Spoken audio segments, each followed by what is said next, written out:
শিক্ষার্থীবৃন্দ, আসসালামু আলাইকুম। আজকে অর্থনীতির খুব গুরুত্বপূর্ণ একটা বিষয় নিয়ে আমরা আলোচনা করব। সেটা হচ্ছে তোমার ভোক্তার ভারসাম্য। ভোক্তার ভারসাম্য বুঝবার জন্য তোমার হচ্ছে বাজেট রেখা এবং নিরপেক্ষ রেখা, এই দুটো জিনিস ভালো মতো বুঝতে হবে। এবং এই দুটো জিনিস যদি আমরা বাজেট রেখা এবং নিরপেক্ষ রেখা যদি খুব ভালো মতো বুঝি, তাহলে আমরা ভোক্তার ভারসাম্য ভালো মতো বুঝতে পারবো ইনশাআল্লাহ। তো আসো আমরা প্রথমে দেখি হচ্ছে বাজেট রেখা।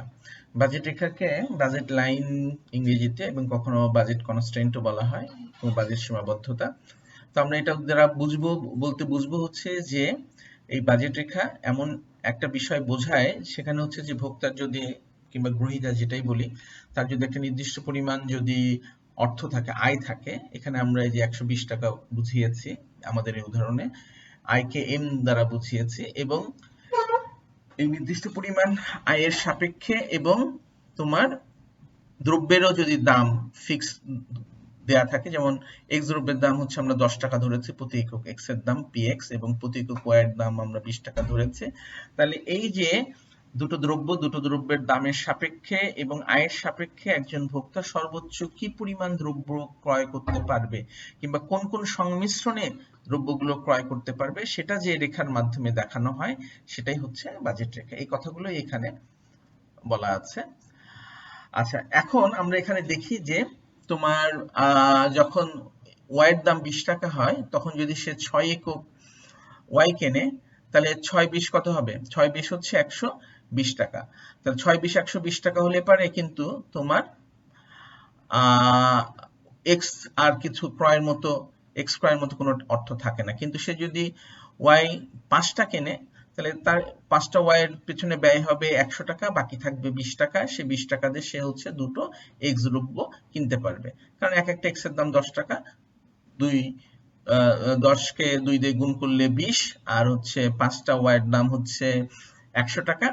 তাহলে 100 আর 20 টাকা গুণ করলে, এই যে যোগ করলে 120 টাকা হয়ে যায়। এভাবে যত ওয়াই ভোগ কমতে থাকবে, এক্স এর ভোগও তত বাড়তে থাকবে। ওয়াই কমতে কমতে ওয়াই এর ভোগ যদি 0 হয়, তাহলে পুরো 120 টাকাই সে হচ্ছে এক্স এর পেছনে ব্যয় করতে পারে, এবং সেক্ষেত্রে সে 12টা এক্স ক্রয় করতে পারবে। এই পুরো বিষয়টাকে এখানে দেখানো হয়েছে বাজেট রেখাতে। যদি সে 6 একক ওয়াই ক্রয় করে, তাহলে সে হচ্ছে এক্স ভোগ করবে 0টা, এবং সে যদি 12 একক এক্স ভোগ করে, তাহলে সে হচ্ছে ওয়াই ভোগ করবে 0টা। এবং এখানে এই যে আমরা ওয়াই এর সর্বোচ্চ মান কিভাবে পাচ্ছি, 120 কে আমরা ওয়াই এর দাম দিয়ে ভাগ দিয়ে আমরা হচ্ছে পেয়েছি। উলম্ব অক্ষে ছেদকের মান হচ্ছে এটা, হ্যাঁ, M by P Y, Y অক্ষের। আবার এক্স অক্ষে যদি আমরা এটাকে যদি এই ছেদক ধরি, এই রেখাটা, তাহলে এটার মান হচ্ছে এই যে M by P Y.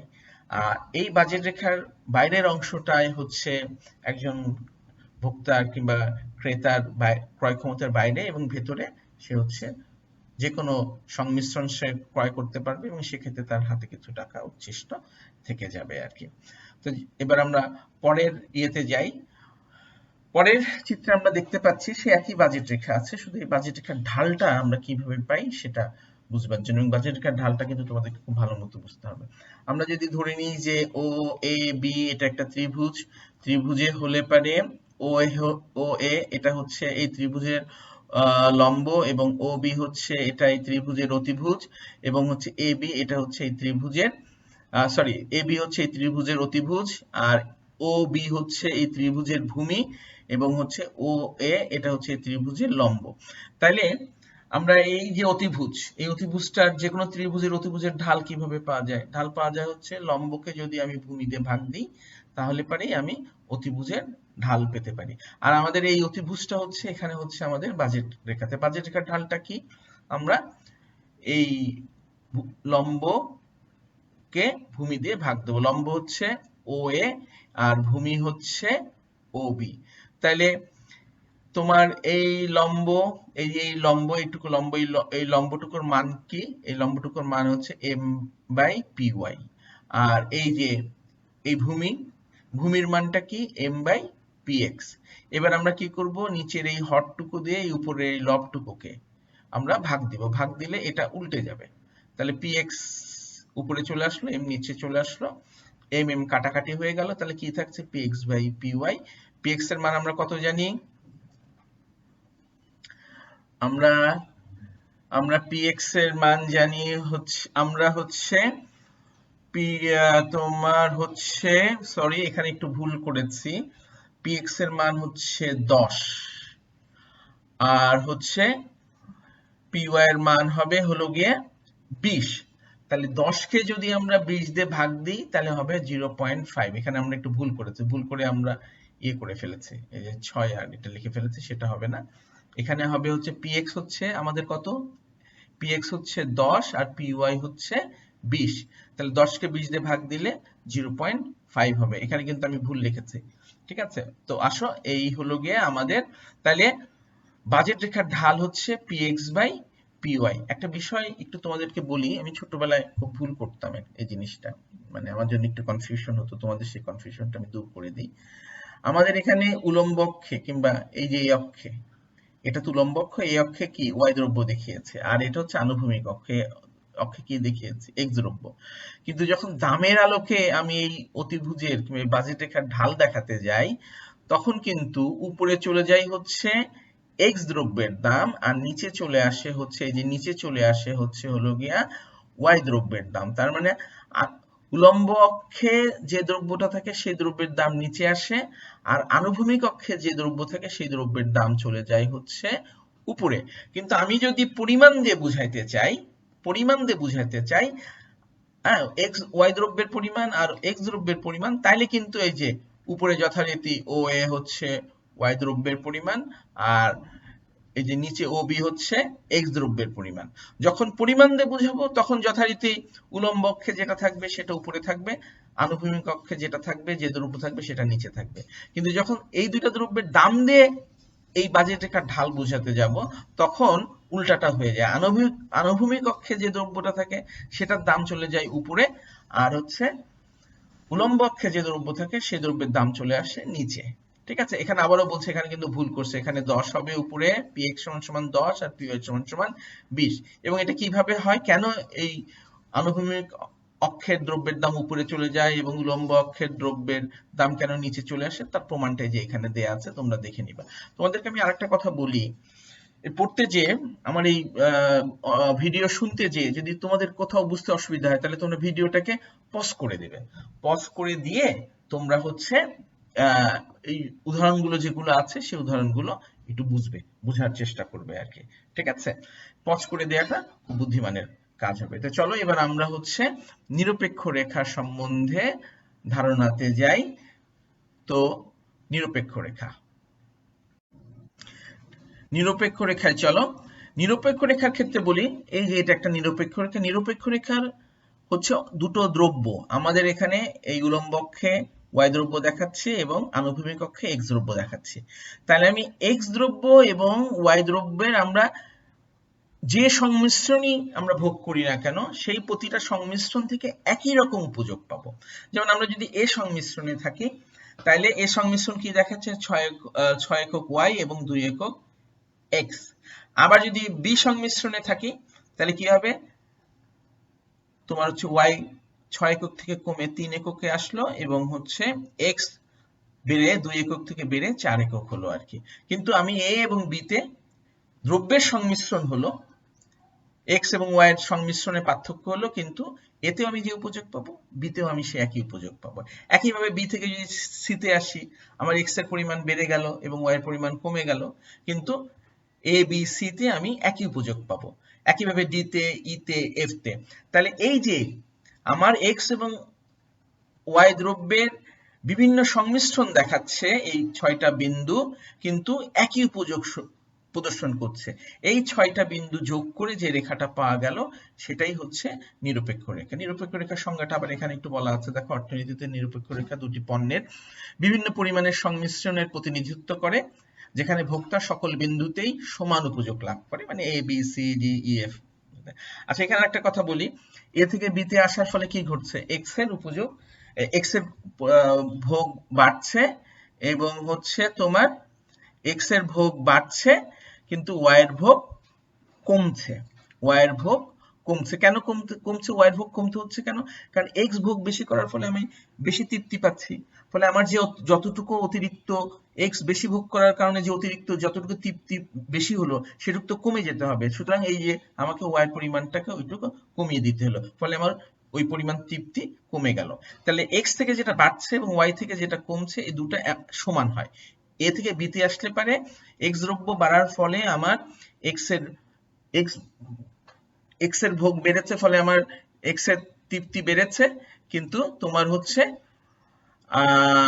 Y এর ভোগ কমে যাওয়ার কারণে আবার ওয়াই এর তৃপ্তি কিছুটা কমেছে আর কি। তো এটা মিলে সমান হয়ে যায়। একইভাবে বি থেকে সিতে আসলেও সেই একই ঘটনা ঘটছে।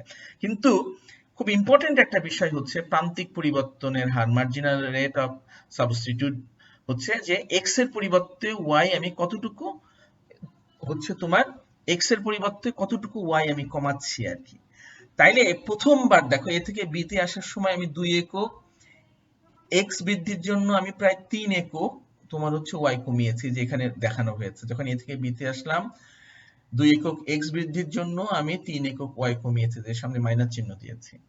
আবার বি থেকে যখন সি তে আসলাম 2 একক এক্স এর জন্য আমি ওয়াই কমিয়েছি মাত্র 1 একক, এই যে -1।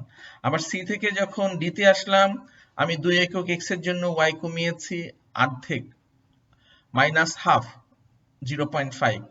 আবার ডি থেকে যখন ইতে আসলাম আমি যথারীতি ডি থেকে ইতে আসা মানে হচ্ছে 2 একক এক্স বাড়ানোর জন্য আমি ওয়াই কমিয়েছি হচ্ছে 1/4 বা 0.25, এবং ই থেকে এফ আসতে গেলে আরো কমেছে আর কি।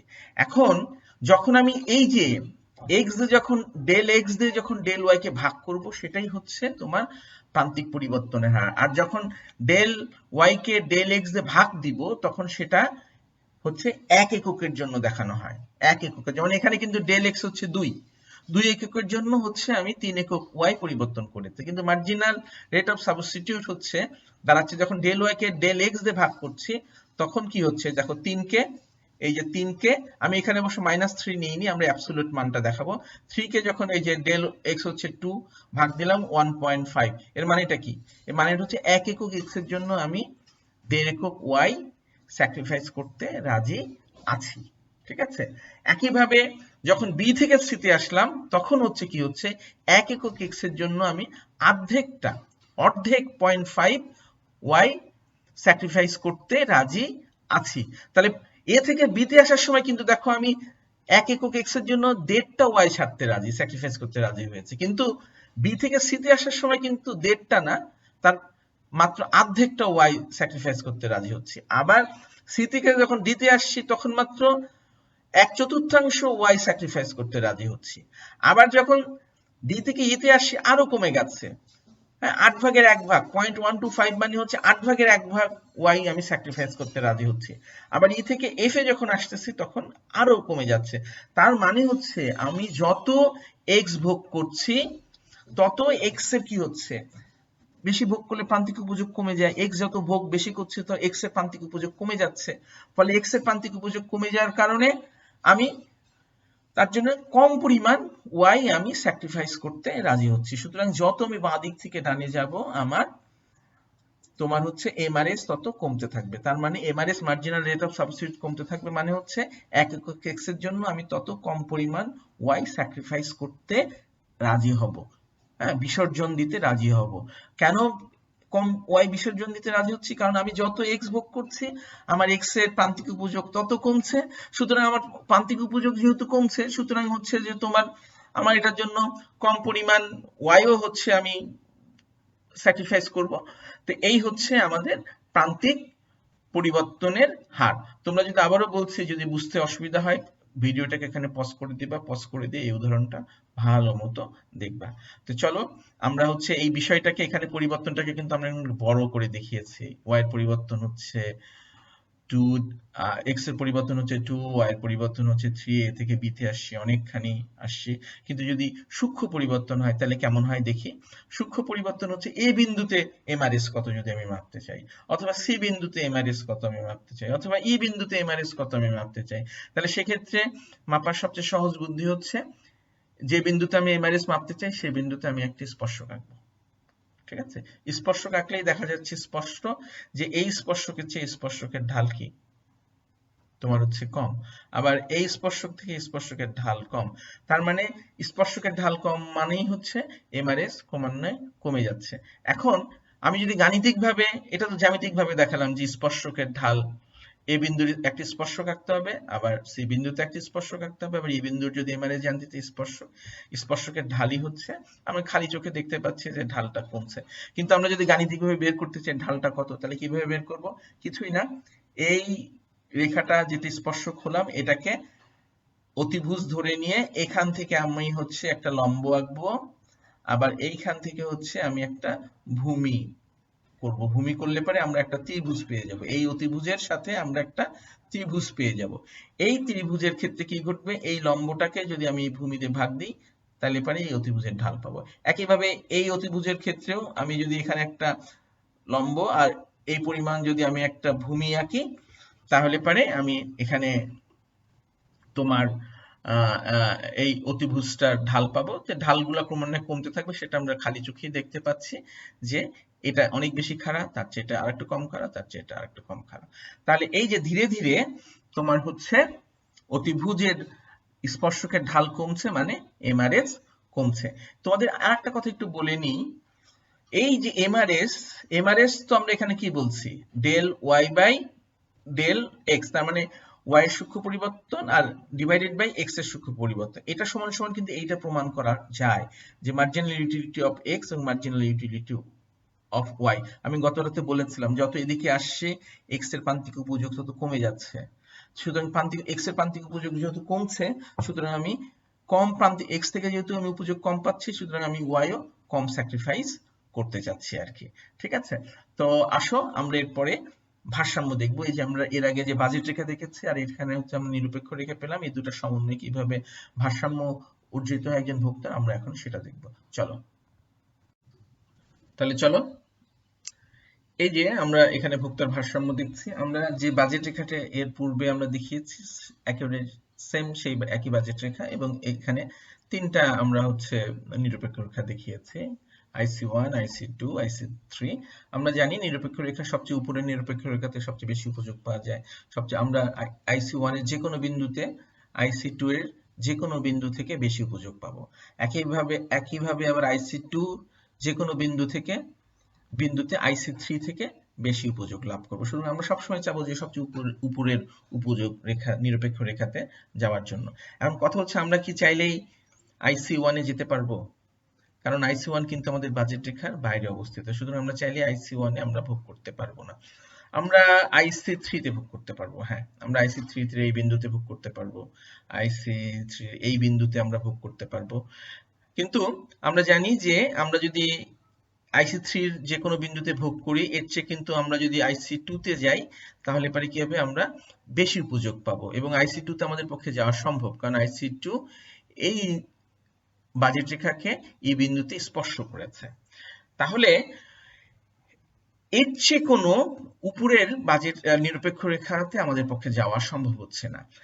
কারণ হচ্ছে যে নিরপেক্ষ রেখাটা কোনো বাজেট রেখাকে স্পর্শ করে সেটাই হচ্ছে সর্বোচ্চ নিরপেক্ষ রেখা যেখানে একজন ভোক্তা স্পর্শ করতে পারে নিরপেক্ষ রেখাকে। এর নিচে যদি কোনো নিরপেক্ষ রেখা থাকতো তাহলে সেটা কি করতো, এই বাজেট রেখাকে ছেদ করে চলে যেত, এবং ছেদ করে চলে গেলে পারে আমরা ওই নিরপেক্ষ রেখাটা এই IC2 অবশ্যই নিচে থাকতো, ফলে IC2 নিচে থাকা মানেই হচ্ছে তোমার কম উপযোগ পাওয়া। আবার আমরা IC2 উপরে যেতে পাচ্ছি না কারণ ওটা আমাদের বাজেট রেখার বাইরে। আমরা IC2 তে আসতে পাচ্ছি সর্বোচ্চ, কারণ হচ্ছে যে IC2 তে আমরা যদি IC2 রও কিন্তু সকল বিন্দুতে পাচ্ছি না, IC2 রও কিন্তু অনেক বড়, আমরা এখানে IC2 তে পারবো না, আমরা এখানে IC2 তে নিরপেক্ষ রেখায় ভোগ করতে পারবো না, কারণ এই সমস্ত রেখা কিন্তু বাজেট রেখার বাইরে। একমাত্র নিরপেক্ষ রেখার এই বিন্দুতে যদি আমরা ভোগ করি তাহলে পরে আমরা কি হব, আমরা বাজেট রেখা যেটা আছে আমাদের যে আয় আছে সেই আয় দিয়ে হচ্ছে আমাদের ভোগটাকে আমরা পরিচালনা করতে পারবো আর কি।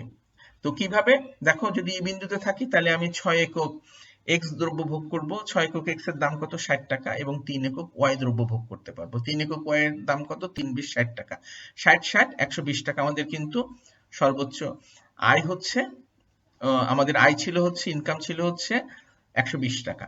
তাহলে 120 টাকা দিয়ে যদি আমি 6 একক এক্স এবং 3 একক ওয়াই ভোগ করি তাহলে আমার উপযোগ সর্বোচ্চ হবে। তাহলে এই বিন্দুর একটা বৈশিষ্ট্য আছে, এই বিন্দুতে, তার মানে হচ্ছে বাজেট রেখাকে যে বিন্দুতে নিরপেক্ষকে স্পর্শ করে সেই বিন্দুতে একটা বৈশিষ্ট্য হচ্ছে এই বিন্দুতে বাজেট রেখার ঢাল এবং হচ্ছে নিরপেক্ষ রেখার ঢাল সমান থাকে। এই যে ভারসাম্য বিন্দুতে বাজেট রেখার ঢাল সমান সমান নিরপেক্ষ রেখার ঢাল। আমরা বাজেট রেখার ঢালটা কি আমরা আগে জেনে এসেছি, বাজেট রেখার ঢাল হচ্ছে px বাই py এবং এই যে অ্যাট পয়েন্ট ই, এবং হচ্ছে নিরপেক্ষ ঢালটা কি আমরা আগে জেনে এসেছি del Y by del X, কিংবা এমআরএস, যাই এখানে এটাকে এমআরএস ও বলা হয়, del Y by del X কে এমআরএস ও বলা হয়, ঠিক আছে। তাহলে এই বিন্দুতে তোমার হচ্ছে বাজেট রেখার ঢাল আর নিরপেক্ষ রেখার ঢাল সমান হয়। এই বিন্দু ছাড়া, স্পর্শ বিন্দুটা ছাড়া অন্য কোনো বিন্দুতে বাজেট রেখার ঢাল আর নিরপেক্ষ রেখার ঢাল সমান হয় না। যেমন ধরো উদাহরণ দিয়ে বলছি, যদি এই বিন্দুতে আসি তাহলে দেখো বাজেট রেখার চেয়ে কিন্তু নিরপেক্ষ রেখা অনেক বেশি খাড়া। তাহলে এই বিন্দুতে কি ঘটছে, এই বিন্দুতে বাজেট রেখার চেয়ে নিরপেক্ষ রেখার ঢাল বেশি। আবার যদি এই বিন্দুতে আসি তাহলে কি ঘটছে, বাজেট রেখার ঢাল নিরপেক্ষ রেখার ঢালের চেয়ে বেশি। এখানে বাজেট রেখার ঢাল নিরপেক্ষ রেখার ঢালের চেয়ে বেশি, আর এইখানে নিরপেক্ষ রেখার ঢাল বাজেট রেখার ঢালের চেয়ে বেশি। একমাত্র এই বিন্দুতেই হচ্ছে তোমার বাজেট রেখার ঢাল আর নিরপেক্ষ রেখার ঢাল সমান হয়। তাহলে কোথায় বাজেট রেখার ঢাল আর নিরপেক্ষ রেখার ঢাল সমান হয়, যেখানে নিরপেক্ষ রেখা বাজেট রেখাকে স্পর্শ করে। আর যেখানে নিরপেক্ষ রেখা বাজেট রেখাকে ছেদ করে চলে আসে, যেমন এখানে ছেদ করে চলে আসছে, এখানে ছেদ করে চলে আসছে, এখানে কখনোই বাজেট রেখার ঢাল আর নিরপেক্ষ রেখার ঢাল সমান হয় না। মাত্র একটা বিন্দুতে বাজেট রেখার ঢাল আর নিরপেক্ষ রেখার ঢাল সমান হয়, এবং সেই বিন্দুটাই হচ্ছে ভোক্তার ভারসাম্য বিন্দু। এই বিন্দুর বৈশিষ্ট্য কি, এই বিন্দুর বৈশিষ্ট্য হচ্ছে এই বিন্দু, আমার একজন ভোক্তার যে আয় আছে সে আয়ের প্রেক্ষিতে সে যদি ভোগ পরিচালনা করে, এই বিন্দুতে যদি ভোগ পরিচালনা করে তার উপযোগ সর্বোচ্চ হবে। এটাই হচ্ছে ভোক্তার ভারসাম্য মূল বক্তব্য, এবং এখানেই ভোক্তার ভারসাম্য অর্জিত হয়। এবং এখানে বলা হচ্ছে যে নিরপেক্ষ রেখা যেন মূল বিন্দুর দিকে উত্তল হয়। অ্যাকচুয়ালি নিরপেক্ষ রেখার বৈশিষ্ট্যই হচ্ছে মূল বিন্দুর দিকে উত্তল হবে। তো যাই হোক, আমরা আমাদের লেকচারের আজকের পাঠ্যের শেষের দিকে চলে আসছি, কিন্তু আজকের পাঠে একটা জিনিসের আমি ব্যাখ্যা দিইনি। এক পর্যায়ে কিন্তু বলেছে এমআরএস সমান সমান হচ্ছে মার্জিনাল ইউটিলিটি অফ এক্স এবং মার্জিনাল ইউটিলিটি অফ ওয়াই। আমরা এটা কিন্তু ব্যাখ্যা করে দেখাইনি। তো যাই হোক, পরে হয়তো কোনো এক সময় দেখানো হবে। তাহলে আজকের মতো এখানেই, ধন্যবাদ। তোমরা সকলেই ভালো থাকো। আসসালামু আলাইকুম।